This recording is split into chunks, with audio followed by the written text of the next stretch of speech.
कभी मेरे पास आने का इनिशिएटिव नहीं लिया। यहाँ तक कि हमारे बीच में ऐसा कुछ नहीं था जो एक पति पत्नी के बीच में होना चाहिए। अच्छा, क्या आपके और अजिंक्य के बेडरूम मीनल की वजह से अलग अलग थे? नहीं, जब हम लिव इन में थे तब भी अलग अलग कमरों में रहते थे। इसलिए हमने डिसाइड कर रखा था कि शादी के बाद भी हम एक दूसरे को प्राइवेसी देंगे और अलग अलग कमरों में ही रहेंगे। आपसे बात होने के बाद अजिंक्य ने मीनल से ब्रेकअप कर लिया था? नहीं, झूठ बोल रहे थे वो मुझसे। हमेशा मुझे बेवकूफ बनाते रहे। ये तो मुझे कल पता चला जब वो लखनऊ कैंट से वापस आ रहे थे, क्योंकि मैंने उन्हें वीडियो कॉल किया था ये पूछने के लिए कि डिनर में क्या खाएंगे। तुम जो खिलाओगी वो खा लेंगे। क्या बात है, आज तो तुम्हारा मूड बहुत अच्छा लग रहा है। क्यों, होना नहीं चाहिए क्या? होना चाहिए। अरे आराम से चलाओ ना। ओह, तो अब समझ में आया कि तुम्हारे अच्छे मूड का रीजन क्या था। तुम्हारी पूजनीय भाभी जी जो तुम्हारे साथ है। हाँ तो तुम्हें शर्म नहीं आती मुझे इस तरह से जवाब देते हुए? मुझे तुमसे कैसे बात करनी है ये बात मुझे मत सिखाओ, समझी तुम? फोन पर मीनल की वजह से हमारा बहुत झगड़ा हुआ।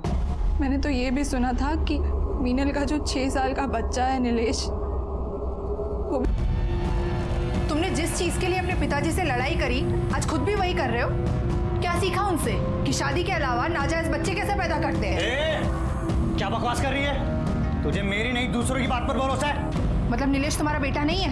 हाँ, वो मेरी औलाद है और वो शादी के बाद नहीं, शादी से पहले की है। तुझे सच सुनने का बहुत शौक है ना, तो और सुन। मैं शादी के बाद एक नहीं हजारों औरतों के साथ सोया और आगे भी सोऊंगा, समझी? मतलब जब आपको ये पता चला कि अजिंक्य अभी तक आपको धोखा दे रहा है तो आपने गुस्से में आकर उसका मर्डर कर दिया? क्या सर, आप ऐसा सोच भी कैसे सकते हैं? मैं अपने पति का मर्डर करूंगी? इनफैक्ट उस रात को झगड़े के बाद मैं इतनी अपसेट थी कि मैं डायरेक्ट रूम में सोने चली गई और फिर सुबह ही मैं बाहर निकली हूँ। पूरी रात मुझे नींद नहीं आई। सोने के लिए मैंने अपना मेडिटेशन म्यूजिक तक ऑन किया था। पूरी रात सोचती रही कि अजिंक्य ने मेरी जिंदगी बर्बाद कर दी। ना उन्होंने मुझे एक्सेप्ट किया था ना उनकी फैमिली ने, सिर्फ बड़े भाई साहब को छोड़कर। ये बड़े भाई साहब कौन? आदित्य मिश्रा, मेरे फादर इन लॉ की पहली वाइफ के बेटे। यादव जी, ये आदित्य मिश्रा की डिटेल्स ले लो। अच्छा, जिस रात अजिंक्य साहब की मौत हुई उस रात तुमने उन्हें देखा था? नहीं साहब, उनका खाना हम नहीं हमेशा एकनाथ जी परोसते हैं। एकनाथ जी ने बोला कि वो देख लेंगे, हम जा सकते हैं। इसलिए किचन समेट के हम सर्वेंट क्वार्टर की तरफ सोने के लिए जा रहे थे, तभी गांव से जोरू का फ़ोन आया। और कमरे में सिग्नल नहीं आता सर, तो इसलिए बंगले के बाहर बात करने के लिए चले गए। तो वहीं आदित्य साहब को आते हुए मैंने देखा था।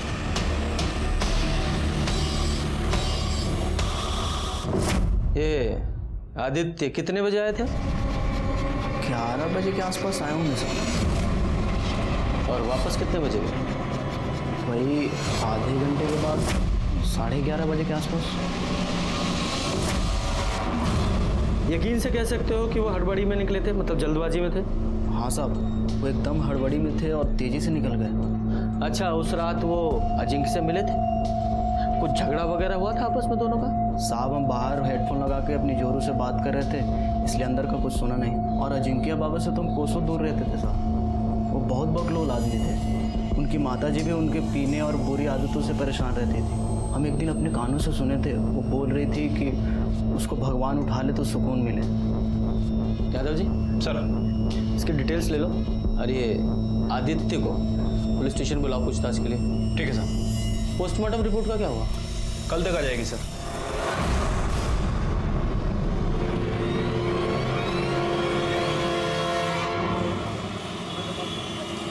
रिपोर्ट के हिसाब से अजिंक्य की मौत 6 तारीख को 11 से 12 के बीच में हुई है।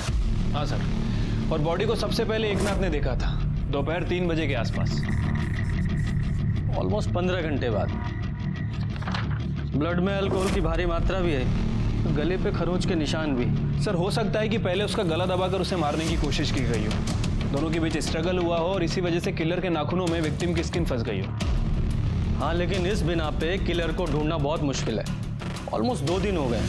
खैर, इस पीएम रिपोर्ट से एक बात तो साफ है कि ये मौत एक्सीडेंटल नहीं है, उसका मर्डर ही हुआ है। उस बाल का क्या हुआ जो अजिंक्य के बेड पे मिला था? सर फॉरेंसिक टीम के मुताबिक वो बाल अजिंक्य का ही है। अब तक की इन्वेस्टिगेशन के हिसाब से परिवार के सभी लोगों के पास अजिंक्य के मर्डर का मोटिव तो था, इसलिए सब पे नजर रखनी पड़ेगी। एक काम करो, पूरी फैमिली के CDR रिपोर्ट निकालो और नौकरों की भी।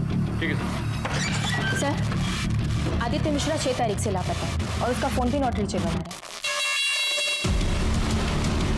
राजू ने बयान दिया था कि आदित्य मिश्रा अजिंक्य के घर में रात को 11 बजे घुसा था और 11:30 बजे बाहर निकल गया था, और अजिंक्य का मर्डर भी 11 से 12 के बीच में हुआ है। कहीं ये आदित्य मिश्रा ही तो उसका मर्डर करके नहीं निकल गया? गायब भी है। सुनीता जी, इस आदित्य मिश्रा के कॉल रिकॉर्ड्स और लोकेशन निकलवाओ। सर,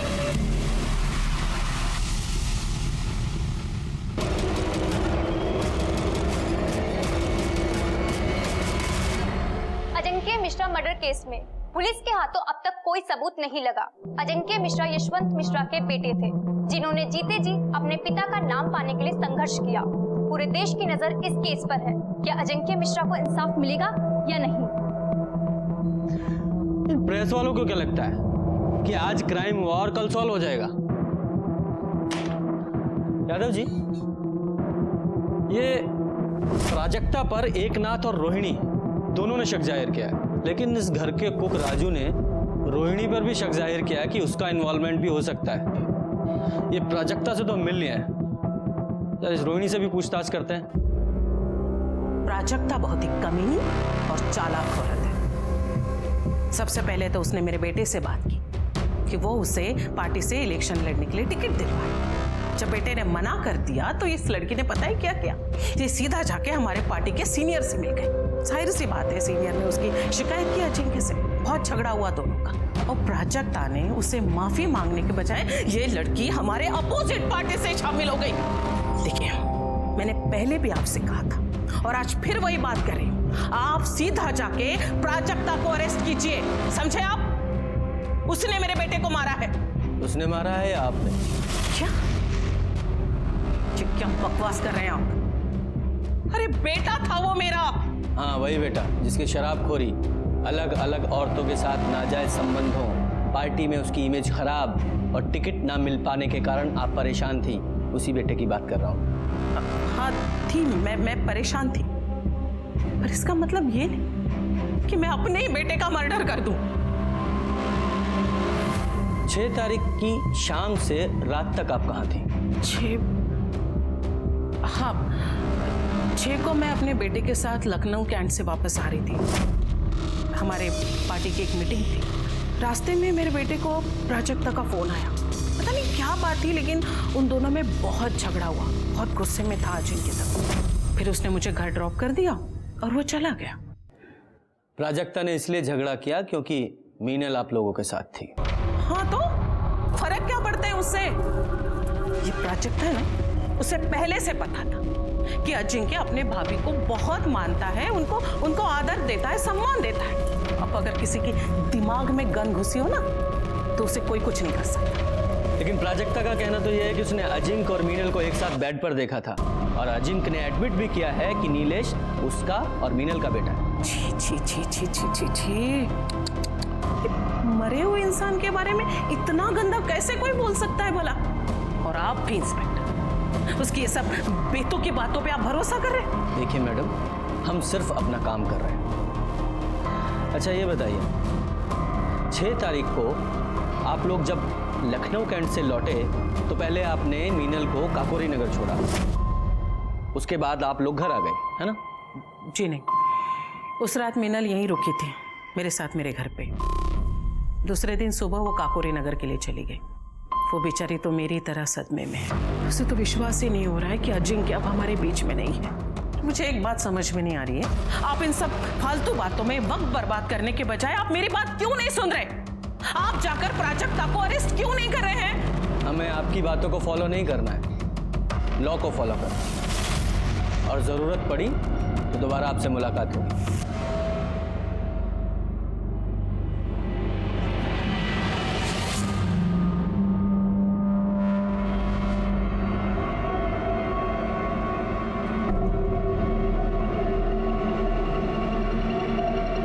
सुनो, अभी पुलिस आई थी पूछताछ करने, तुमसे भी पूछताछ करेंगे। संभाल के रहना, संभाल के जवाब देना। और हाँ, उस रात के बारे में कुछ मत कहना।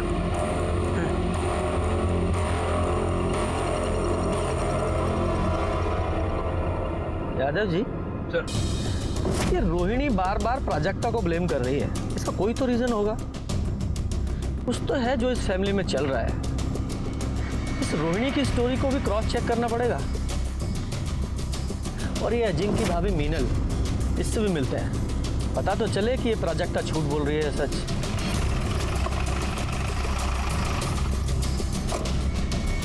प्राजक्ता इतनी कमीनी है कि उसे अच्छी तरीके से मालूम था कि अजिंक्य मेरे भाई जैसा था, फिर भी उसने मुझे और अजिंक्य को बदनाम करने में कोई भी कसर नहीं छोड़ी।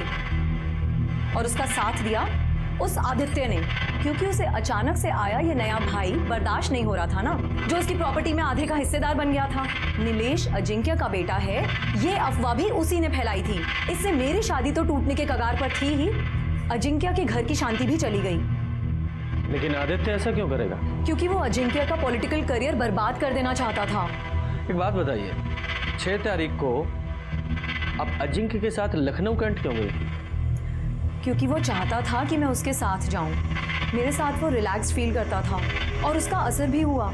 उस दिन जिस मीटिंग में हम गए थे, वो मीटिंग बहुत अच्छी हुई, लेकिन उस प्राजक्ता ने कॉल करके और लड़ाई करके अजिंक्य का पूरा मूड बर्बाद कर दिया। अच्छा, अजिंक्य ने आपको रोहिणी जी को ड्रॉप किया, उसके बाद आप अजिंक्य से मिली थी? नहीं, रोहिणी जी और मैं जब घर पहुंचे तो उसके बाद हमने खाना खाया और मैं वहीं सो गई। फिर अगले दिन सुबह उठी और कैब लेकर सीधा यहाँ काकोरी नगर अपने घर आ गई। सर, अजिंक्य की मौत में प्राजक्ता का ही हाथ है। वो और उसकी तांत्रिक माँ ने मिलके ही अजिंक्य की जान ली है। मतलब ये कि उसकी माँ जादू टोना करती है। और ये मैं ऐसे ही नहीं कह रही हूँ, ये मैं एक्सपीरियंस से आपको बता रही हूँ। जब प्राजक्ता ने मेरे और अजिंक्य के बारे में अपनी माँ के आगे बकवास की तो वो यहाँ मेरे घर मुझसे लड़ने के लिए आई थी। दूर रहना अजिंक्य से। अगर तूने मेरी बेटी का घर तोड़ा तो मैं तुम्हारी गृहस्थी भी बसने नहीं दूंगी। ये देख रही हो,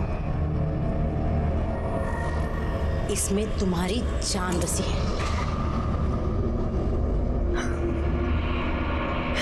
इसमें मेरी जान है। आज मुझे समझ में आया कि तुम्हारी बेटी का जो पागलपन है ना, वो कहाँ से आया है। अपने ये पत्थर लो और निकलो यहाँ से, वरना धक्के मार के बाहर निकाल दूंगी, समझी? उसका मजाक उड़ाना मुझे बहुत भारी पड़ा। रात तक नीलेश को हाई फीवर हो गया था। सारे ट्रीटमेंट कराए, दवाइयाँ बदली, डॉक्टर बदले, लेकिन फीवर जा ही नहीं रहा था। मेरा बच्चा दिन पर दिन कमज़ोर हुए चला जा रहा था। सर, वैसे तो मैं इन सब बातों में विश्वास नहीं करती हूँ। फिर एक दिन मुझे याद आया कि उसने मेरे बेटे नीलेश को देखते ही कह दिया कि उसके ऊपर जादू टोना हुआ है। उसने मेरे घर में एक यंत्र ढूंढा जो तेजस्विनी यहाँ छोड़ के गई थी। मैंने फौरन उस यंत्र को जला दिया और पीछे गार्डन में जाके उसे गाड़ दिया। सर, आप चाहें तो मैं आपको वो यंत्र दिखा सकती हूँ। नहीं, कोई ज़रूरत नहीं है। वैसे भी उसके बाद तो आपका बेटा ठीक हो गया होगा, है ना? सर, आपको विश्वास करना है तो कीजिए और नहीं करना है तो मत कीजिए, लेकिन मैं आपको वही बता रही हूँ जो सच है। वो बच्चेलन औरत झूठ बोल रही है सर। पति तो उसका सिर्फ नाम का है, सारे सुख तो उसे अजिंक्य दे रहा है, बिस्तर से लेकर औलाद तक। सच बोलेगी तो फंस जाएगी, इसीलिए झूठ बोल रही है। प्राजक्ता ने भी मुझे बताया था कि उसने खुद उन दोनों को हम बिस्तर होते हुए देखा है, और अजिंक्य ने यह भी मान लिया था कि नीलेश उसी का बेटा है। मीनल ही क्यों? आपकी बेटी भी तो झूठ बोल सकती है। सब हाथ धोकर मेरी बेटी के पीछे पड़े हैं। दूसरे बेडरूम में क्यों सोती है, कोई और पार्टी क्यों ज्वाइन की। सच बात तो ये है कि उसके खुद के पति ने उसे कभी पत्नी का दर्जा दिया ही नहीं। शादी के बाद भी उसे हमेशा इस घर से टॉर्चर ही मिला, और वो आज तक कायम है। किसी ने ये तो कभी नहीं पूछा। मीनल ने जो आपके तंत्र मंत्र के बारे में बताया है, उसके बारे में आपका क्या कहना है? वो औरत बहुत चालाक है सर। मैं क्यों उसके बच्चे पर टोना टोटका करूंगी? रोहिणी भी तो कर सकती है। रोहिणी का तो वहां अक्सर आना जाना लगा रहता है, उसके लिए वो ज्यादा आसान है। लेकिन रोहिणी ऐसा क्यों करेगी? क्योंकि वो नहीं चाहती थी जो यशवंत मिश्रा ने किया वही अजिंक्य करे। कल को मीनल अगर नीलेश को लेकर हिस्सा मांगने आई तो हिस्सा भी गया और इज्जत भी। और हाँ, मैं कोई टोना टोटका नहीं करती सर। ईश्वर पर पूरी श्रद्धा है मेरी, और अपने अध्यात्म के ज्ञान को बढ़ाने के लिए मैं महाराज विश्वकर्मा की शरण में हूँ, ना कि कोई क्राइम करने की। परिवार के सभी लोग एक दूसरे पर इल्ज़ाम लगा रहे थे, लेकिन जैसे जैसे इन्वेस्टिगेशन आगे बढ़ रही थी ये साफ हो गया कि सभी के पास अजिंक्य मर्डर का मोटिव था। मर्डर वाली रात घर पर सिर्फ 3 लोग थे, प्राजक्ता, उनका नौकर एकनाथ और कुक राजू।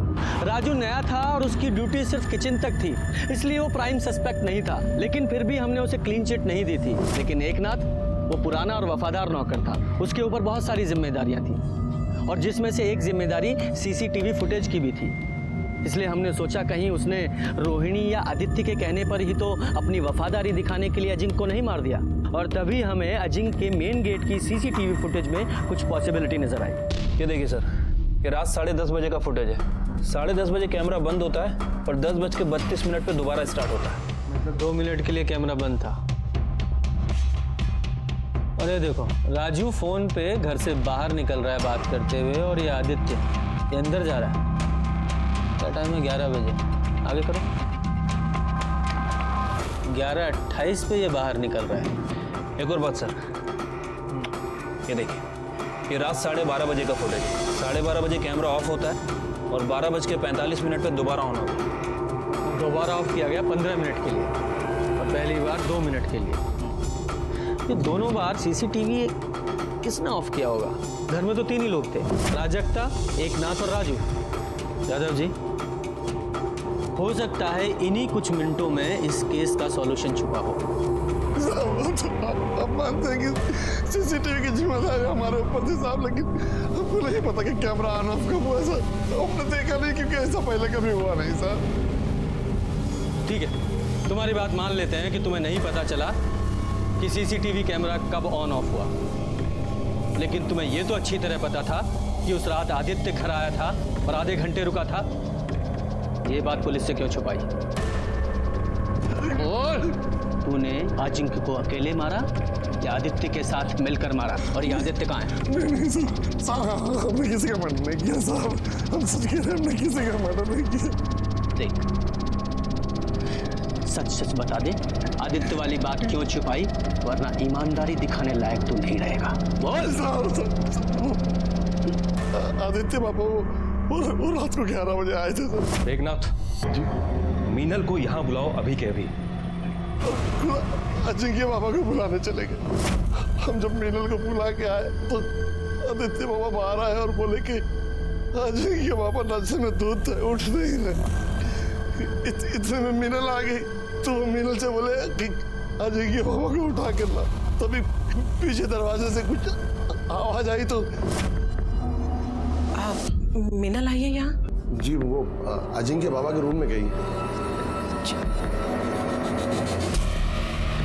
अजिंक्य ने बहुत पी ली है, वो नहीं उठ रहा है। नहीं उठ रहा है? उठाओ उसे, क्योंकि मुझे आज ये बात साफ करनी है कि नीलेश अजिंक्य का बेटा है या नहीं।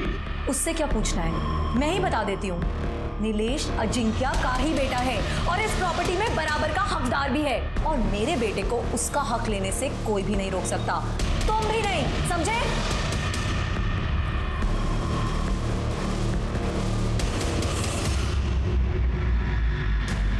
देखा आपने क्या कह रही थी वो? हाँ, जो कुछ भी आपने मेरे साथ किया है वो सब कुछ आपके साथ हो रहा है। तुम और तुम्हारा बेटा, तुम दोनों मिलके मुझे सड़क पे लाए थे ना। अब तुम्हारा नंबर है, क्योंकि ये तो दारू पीना छोड़ने वाला नहीं है और ये एक ढेला भी छोड़ने वाली नहीं है।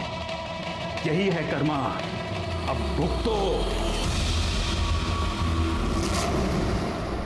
अरे आदित्य के जाने के बाद रोहिणी जी ने क्या किया? कुछ नहीं सर, वो भी वापस लौट गई थी सर।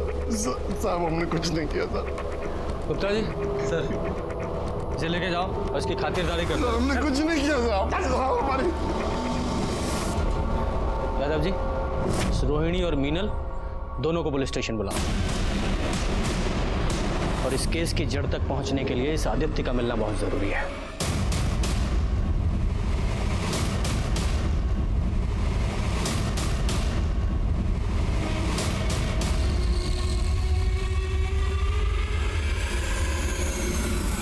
ये सच है कि मेरे बेटे नीलेश का असली फादर अजिंक्य ही है। शादीशुदा होने के बावजूद मेरा अजिंक्य के साथ अफेयर था। मैं नहीं चाहती थी कि उसकी शादी किसी और के साथ हो। अजिंक्य के खाना खाने और सोने जाने वाली स्टोरी के अलावा 6 तारीख की रात को और क्या हुआ था? देखिए, एकनाथ मुझे बुलाने के लिए आया। उसने बताया कि आदित्य आया हुआ है और किसी इम्पोर्टेंट मैटर पे उसको बात करके आज ही उसे ख़त्म करना है। तो मैं पीछे के रास्ते से अजिंक्य के घर गई। आदित्य ने मुझे अजिंक्य को उठाने के लिए कहा। इतनी रात को मुझे यहाँ क्यों बुलाया है? मुझे तुमसे कुछ बात करनी है। मुझे तुमसे कोई बात नहीं करनी है। बाद में पछताने से अच्छा है कि अभी सब कुछ क्लियर हो जाए। जाओ जाके अजिंक्य उठाओ। ठीक है। मैं अजिंक्य के रूम की तरफ जा रही थी तो प्राजक्ता के कमरे से मोटिवेशनल म्यूजिक की आवाज़ आ रही थी। मुझे लगा कि वो सो गई। अजिंक्य ने मुझे उसकी इस आदत के बारे में बताया था। मैं अजिंक्य के रूम में गई और उसे उठाने लगी। अजिंक्य, अजिंक्य उठो। मैं डर गई थी। मैंने आदित्य को आकर कुछ भी नहीं बताया। अजिंक्य ने बहुत पी ली है, वो नहीं उठ रहा है, क्योंकि वो इसका इल्जाम मेरे ऊपर ही लगा देता और मुझे ही फंसा देता। आप अजिंक्य के रूम में एग्जैक्ट कितने बजे गई? 11:15 बजा होगा शायद। 11:15। फिर? मैंने आदित्य और मिनल की सारी बातें सुनी। मिनल अचानक गुस्सा होकर वहां से चली गई। तभी आदित्य की नजर मुझ पे पड़ी। उसने आकर मुझे चेतावनी दी कि कैसे प्राजक्ता और मिनल दोनों मेरी जायदाद हड़पना चाहती है। फिर आपने क्या किया? कुछ नहीं। फिर मैंने रोहिणी जी को वहां आते देखा, लेकिन अनदेखा कर दिया और वहां से जाने का नाटक किया। आदित्य ने रोहिणी जी से क्या कहा मैंने ये भी सुना। आदित्य उसके बाद वहां से चला गया। रोहिणी जी एकनाथ के पास गई और बोली, एकनाथ, देखो तुम हमारे सबसे पुराने, सबसे वफादार, इसलिए मैं अपने दिल की बात सिर्फ तुम्हें बता सकती हूँ। देखो, हम ना पहले ही अजिंक्य की वजह से हमारे परिवार पे बहुत सारी मुसीबतें आई हैं। मेरे घर को बर्बाद होने से बचाना। तुम अजिंक्य को मार डालो, खत्म कर दो उससे।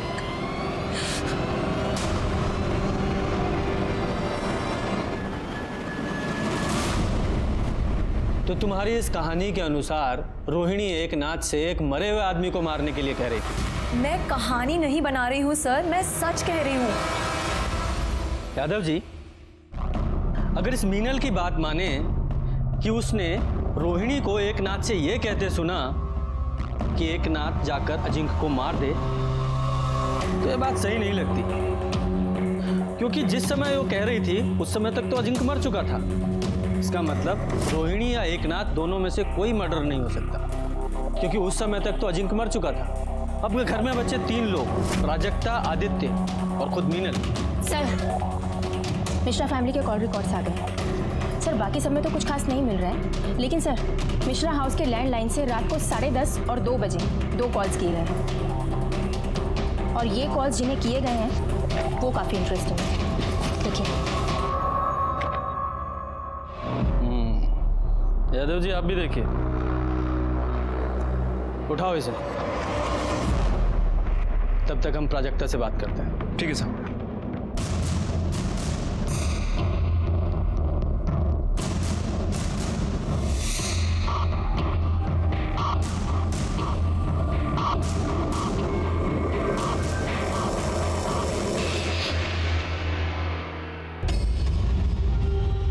खाना लाए हैं?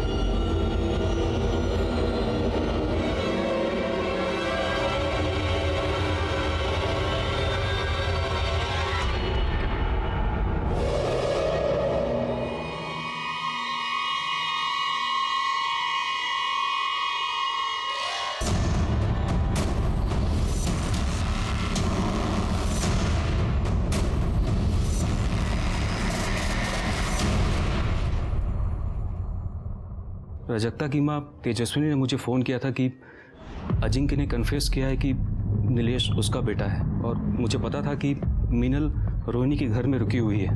मैं मीनल और अजिंक्य से सिर्फ ये कंफर्म करना चाहता था कि नीलेश अजिंक्य का बेटा है या नहीं, और इस सिलसिले में मीनल और रोहिणी ने आपको जो कुछ बताया है वो सच है। पहले का पंप अजिंक के घर में ही भूल गया हूँ, तो मैं इसे लेने के लिए रात को करीब 12:30 बजे उसके घर गया। तब मैंने सोचा कि मैं पीछे के दरवाजे से एक नाथ से मंगा लूँगा, लेकिन जब मैं वहाँ पहुँचा तो मैंने देखा कि घर का दरवाज़ा खुला हुआ था और प्रजक्ता अपनी माँ के साथ बाहर आई। तभी अचानक पीछे से किसी ने मेरे सर पे वार किया और मैं बेहोश होकर गिर पड़ा।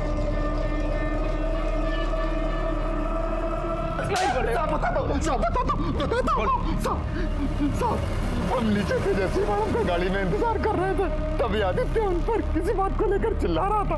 हमें लगा साहब कि वो उनको नुकसान न पहुंचा दे, इसलिए हम पीछे से गए और इन पर हमला कर दिया साहब। उनको वहीं बंधक बना के रखा साहब, हमने ये अपनी मर्जी से नहीं किया साहब। किसकी मर्जी से किया?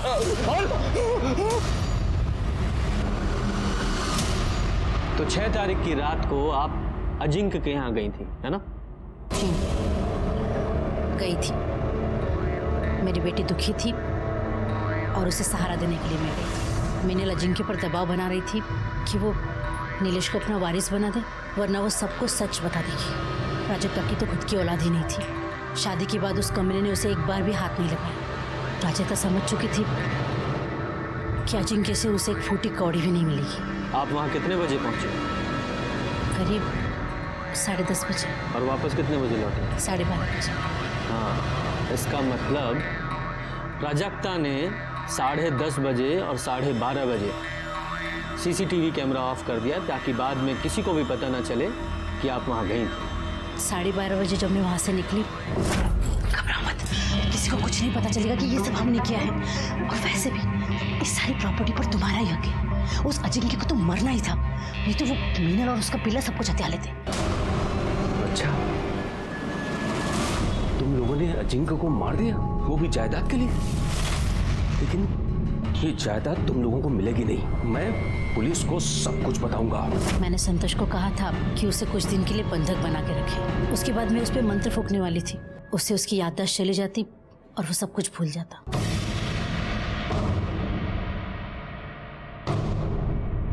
मैं बताता हूँ 6 तारीख की रात को एग्जैक्टली क्या हुआ था। अजिंक्य के खाना खाने और सो जाने के बाद तुम अपने रूम में गई, वहां से रोते रोते अपनी मम्मी को फोन किया, उन्हें अपनी दुख भरी कहानी सुनाई। उन्होंने आपको सलाह दी अजिंक्य को मार दो और उसमें वो तुम्हारी हेल्प करेगी। फिर अपने प्लान के मुताबिक तुम्हारी मम्मी ने आदित्य को फोन किया, उसे भड़काया और उसे अजिंक्य के घर आने को कहा और उसमें अपना फोन वो अपने घर पे ही छोड़ दिया ताकि हम लोकेशन ट्रेस ही ना कर पाए। आपकी लैंडलाइन के कॉल रिकॉर्ड्स के मुताबिक रात को आपकी मदर के ड्राइवर संतोष को कॉल किया गया था। 10:30 बजे जब वो तुम्हारे घर पहुंची तो तुमने वहां सीसीटीवी ऑफ कर दिया ताकि बाद में भी किसी को पता ना चले। उसके बाद तुम माँ बेटी तुम्हारे रूम में चले गए। उसके बाद आदित्य वहां पहुंचा, तुमने देखा उसने वहां झगड़ा किया। तुम लोगों ने सोचा कि इस झगड़े का फायदा उठाया जाए और जब आदित्य अजिंक्य के कमरे से बाहर निकल रहा था उसके बाद तुम दोनों माँ बेटी उसके रूम में गए और तुमने अजिंक्य को गला दबाकर मारने की कोशिश की, जिस कोशिश में उसकी गर्दन की स्किन तुम्हारी नाखूनों में आ गई। तो फिर भी नहीं मरा तो तुमने तकिए से उसका दम घोट दिया। वो बेचारा विरोध भी नहीं कर पाया क्योंकि वो शराब के नशे में धुत था। उसके बाद तुम अपनी माँ को लेकर फिर अपने रूम में आ गई, आराम से लाइट्स ऑफ की, म्यूजिक चला दिया ताकि यही लगे कि तुम आराम से सो रही हो। उसके बाद तुम लोगों ने सबके जाने का वेट किया और 12:30 बजे तुमने वापस सीसीटीवी ऑफ किया और अपनी माँ को बाहर छोड़ने आई। तभी आदित्य वहां पहुंच गया और तुम यहाँ। यही सच है ना? लालच और नफरत अगर आसपास हैं मतलब ये जुर्म की दस्तक है। इसी के साथ मैं सीनियर इंस्पेक्टर रंजीत ठाकुर आपसे विदा लेता हूं। फिर मिलेंगे किसी नए केस के साथ। तब तक देखते रहिए क्राइम पेट्रोल दस्तक, क्योंकि